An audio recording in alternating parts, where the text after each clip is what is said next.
Alright guys, how's it going? So there's a user on Facebook and he was asking how do I do this halftone effect or maybe even something like a crosshatch. Now there's plenty of tutorials on YouTube, highly recommend you just pretty much Google, but I'll show you one very quick technique and it's pretty easy to be honest. So what we'll do here is we'll quickly jump into the shading tab. Now the first thing I'm going to drop down is a texture that I cannot pronounce the name of, and it's the Veroni or Veroni.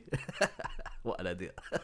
So what I'll do here is I'll press Shift and A, I'll press S to search, and I'll search for a Veroni texture. I really can't pronounce that word. So I'll take the distance and I'll plug this into the base colour, and it should give me a kind of nice visual representation. Now what I'm going to do here is I'm actually going to put the randomness right down. Now I'm going to squeeze the values, so I'm going to use a colour ramp, so I'll press Shift and A, I'll press S to search again, and I'll search for a colour ramp. Now I'm not going to say Shift and A every single time now, so get used to it. And I'm going to change this to a constant value. And what I'll do here is I'll squeeze the white value up a little bit. Let's zoom in so you can get a better view.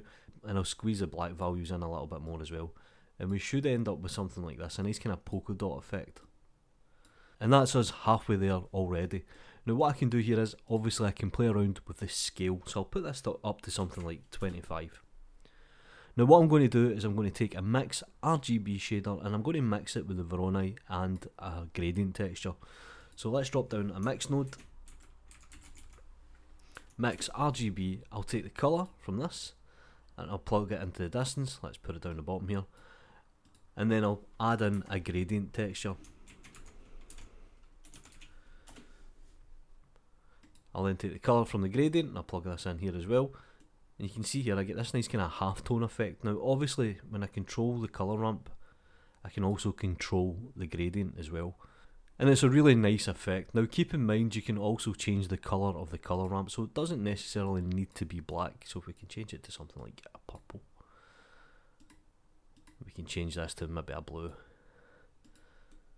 Pretty cool. So you're starting to get this kind of comic book effect. Now one thing you can do here with the Veroni texture is you can change this to a distance to edge, and you can see here it's giving you this kind of nice hard lined effect. Now if you would like to be fancy, what you can do here is you can actually add in something like a noise texture, and you can plug this into the mix shader or the mix RGB, and you can see here we're starting to get this kind of splotching effect. Obviously if we put the scale up we can control things like the distortion.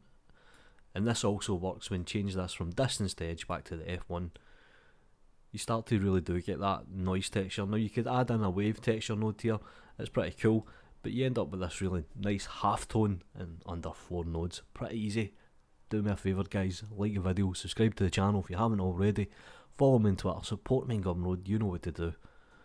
Take care. Note to self, learn how to say Veroni.